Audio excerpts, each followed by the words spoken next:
Ramaraju bike మీద ధీరజ్ని తీసుకొని వస్తూ ఉంటాడు. ఇంతలో ధీరజ్ కోసం ప్రేమ బయటనే వెయిట్ చేస్తూ ఉంటుంది. అది చూసిన ప్రేమ వాళ్ళ నాన్న చాలా కోపంగా, అరే రామరాజు బయటకు రారా మర్యాదగా అని చెప్పేసి అయితే చాలా గట్టిగా పిలుస్తూ ఉంటాడు. ఆ మాటలు వినగానే అక్కడ ఉన్న రామరాజు అయితే ఒక్కసారిగా షాక్ అయిపోయి, మళ్ళీ ఏం జరిగింది, ఎందుకు ఇంత కోపంగా పిలుస్తున్నారు వీళ్ళు అని చెప్పేసి అయితే అనుకుంటూ వాళ్ళ దగ్గరికి వెళ్తూ ఉంటాడు. ఇంతలో అక్కడ ఉన్న ప్రేమ వాళ్ళ నాన్న, ఆడవాళ్ళతో పని చేయించడానికి నీకు సిగ్గుగా లేదురా, నా కూతురుతో పని చేయిస్తావా, నీకు తినడానికి మెతుకులు లేవు అంటే నా ఇంట్లోనివి తెచ్చి పెట్టేవాడిని కదరా అని చెప్పేసి అయితే అంటూ ఉంటాడు. ఆ మాటలు వినగానే అక్కడ ఉన్న రామరాజు అయితే ఒక్కసారిగా షాక్ అయిపోతూ ఉంటాడు.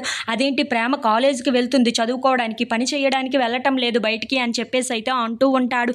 ఆ మాటలు వినగానే అక్కడ ఉన్న ప్రేమ వాళ్ళ నాన్న మాత్రం, అదేంటి తను కాలేజీకి వెళ్తుందా, పని చేయడానికి బయటకు వెళ్తుంది, నా కళ్ళతో నేను నా కళ్ళారా చూశాను అని చెప్పేసి అయితే అంటూ ఉంటాడు. ఆ మాటలు వినగానే రామరాజు ఇంట్లో ఉన్న వాళ్ళందరూ అయితే ఒక్కసారిగా షాక్ అయిపోతూ ఉంటారు.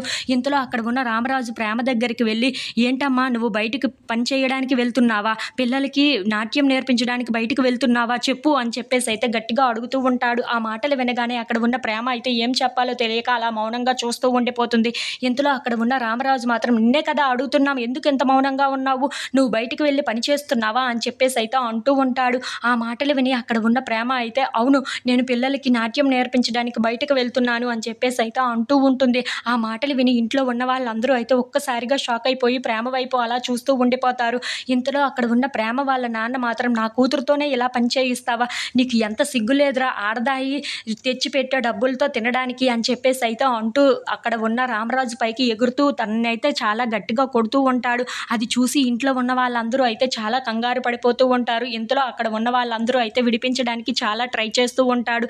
అది చూసి అక్కడ ఉన్న రామరాజు మాత్రం, ఏంటి ఇలా జరిగింది అని చెప్పేసి అయితే తను మాత్రం ఏమీ అనకుండా మౌనంగా అలా చూస్తూ ఉండిపోతాడు. ఇంతలో అక్కడ ఉన్న ప్రేమ వాళ్ళ నాన్న మాత్రం తన షర్టును అయితే చాలా గట్టిగా చింపేస్తూ ఉంటాడు. అది చూసి అక్కడ ఉన్న రామరాజు కొడుకులు అయితే ఒక్కసారిగా షాక్ అయిపోతూ ఉంటారు. ఏంటి నాన్న ఇలా అయిపోయారు, వీళ్ళ చేతుల్లో ఎలా ఉండటం ఏంటి అని చెప్పేసి అయితే అనుకుంటూ చాలా కోపంగా అక్కడ ఉన్న ప్రేమ వాళ్ళ నాన్న వైపు చూస్తూ ఉండిపోతారు. ఇంతలో అక్కడ ఉన్న ధీరజ్కి అయితే చాలా కోపం వచ్చేసి, మా నాన్ననే ఇలా చేస్తావురా, నీకు ఎంత ధైర్యం రా అని చెప్పేసి అయితే అనుకుంటూ ప్రేమ వాళ్ళ నాన్నని కొట్టడానికి పైకి వెళ్తూ ఉంటాడు. If you like this video please like, share and subscribe.